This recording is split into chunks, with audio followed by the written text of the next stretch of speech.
This is Mr. Santo. Let's talk about theme. Okay, so you have to find the theme in some book you read for school.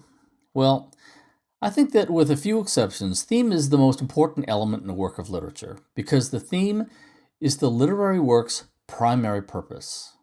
And by literary work, I mean any written work of art, like a novel, play, short story, poem, or even a screenplay. The theme, and here's your definition, is the central idea of a work of literature. I often oversimplify this term for students by saying it's kind of like the moral of the story, the life lesson the author wants you to take away from the book. It's the message or the meaning. And that meaning isn't just about the characters, it's more abstract than that. It applies to you and me and everyone. The theme is usually universal, but at the very least, it's an idea that's bigger than just these characters and this fictional world. Don't tell me that the theme in Lion King is that Simba had to go back to rule his kingdom. The theme is bigger than just that one character. The theme is that all people should live up to their responsibilities because they're needed by the people around them. You see, that's a theme. Also, a theme is not the same as a subject. The subject of a work can usually be expressed in a word or two. Family, courage, the nature of love, right?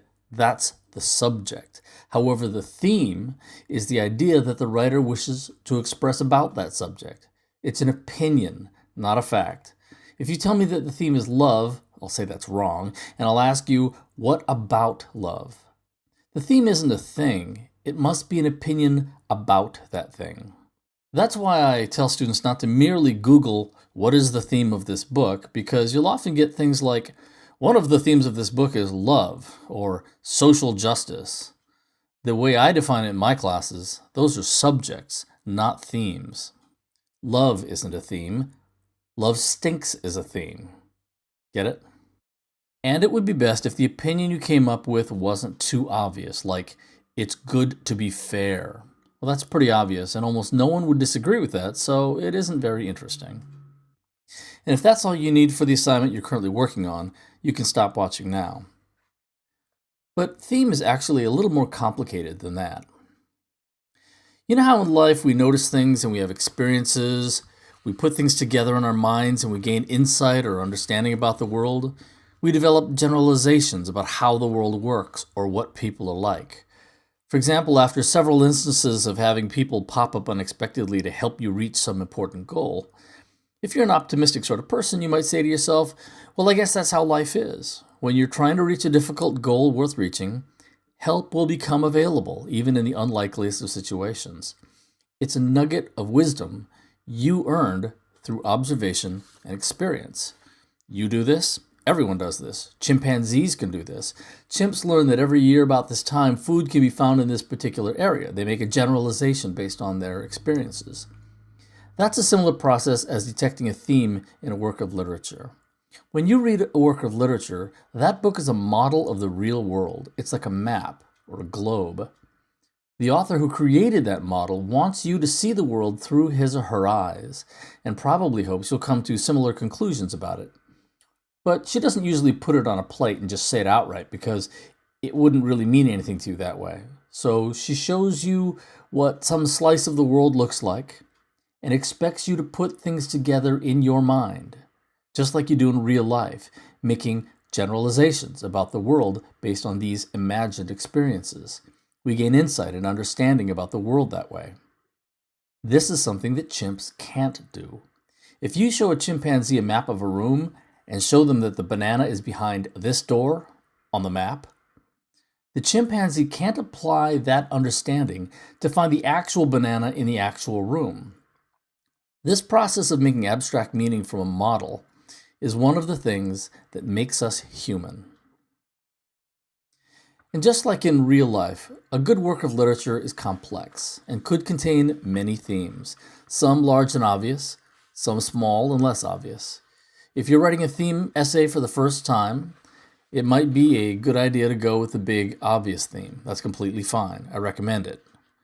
But if you want a more interesting challenge, you could write about some smaller, more original theme. Either essay could earn you a good grade as long as it was well written and well supported. In some cases, a book could even contain contradictory themes. A play or novel could present two opposing themes and leave the choice to the reader. Or two separate readers could come to opposite conclusions.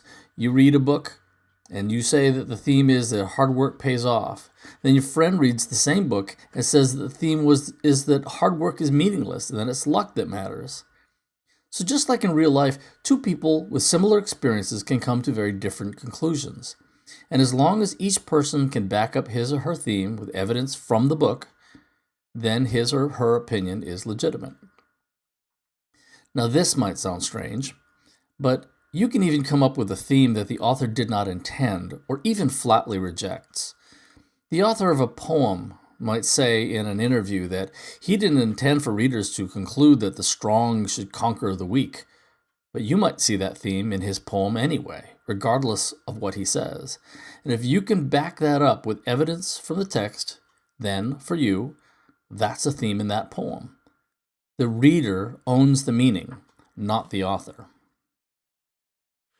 One of the best ways to find a good theme is A. To see what happens to the main character. Readers usually identify with the main character, especially if he or she is a protagonist, a sympathetic character with whom we identify. I say this because some main characters are unsympathetic, like the main character of Crime and Punishment, a very bad guy, and not all readers will identify with him.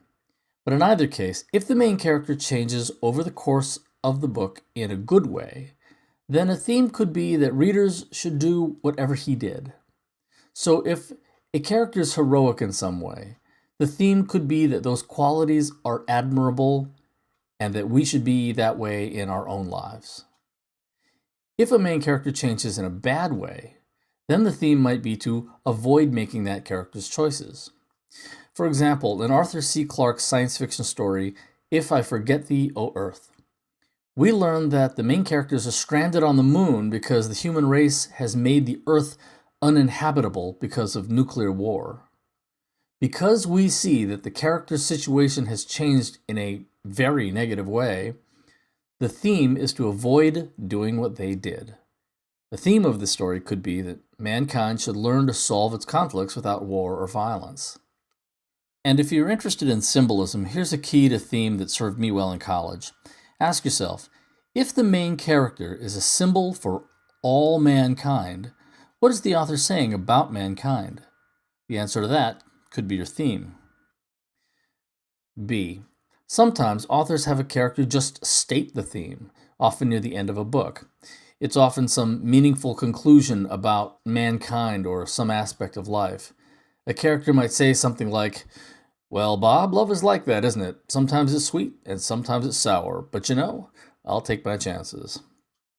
So the theme could be exactly that love can be pleasurable and it can be painful, but it's worth the risk. Not all books contain a statement like that, but some do, and it's worth keeping an eye out for one. C. Another way to find a clue is to look at the title. That won't help with titles like Animal Farm or Romeo and Juliet, which are merely descriptive, but a lot of the time, authors put hints in the title. After you read Harper Lee's novel To Kill a Mockingbird, think about when the killing of a mockingbird was talked about and what was going on in the book at the time. What was being referred to? That will point you towards a main theme. Finally, D. Look at the main conflict. What forces are pitted against one another in this story, and who wins, and why? I don't mean what specific characters, I mean step back and look at what big group or idea is struggling against some other bigger group or idea. Let's say it's a ship captain and his crew struggling against a massive, uncontrollable white whale, like in Moby Dick. Look at that in an abstract way. That's mankind versus nature. So maybe the theme has something to do with man's conflict with the massive, uncontrollable forces of the natural world. So let's review quickly. I'll put in some time indexes too, so if you want, you can rehear those particular sections. 1. Theme is kind of like the moral of the story. It's the message or meaning. 2. Theme is bigger than just these characters and this story. 3. Theme and subject are not the same thing. Theme is a debatable opinion about a subject. 4. The abstract meaning in the book applies to the real world we live in. The ability to do this is uniquely human. 5. Literary works can contain many themes, and any theme is legitimate if you can back it up. 6. The meaning belongs to you, not the author. 7. Ways to find the theme include looking for changes in the main character, watching for clear statements of theme, examining the title, and looking at the conflict. Making meaning from literature, finding a theme, is one of the best things you can learn, because it's a real-world skill that will allow you to learn from experiences that someone else has had, that you haven't actually experienced yourself. And in turn, you can apply that wisdom to your own life to be a smarter and happier person. And what is more important than happiness?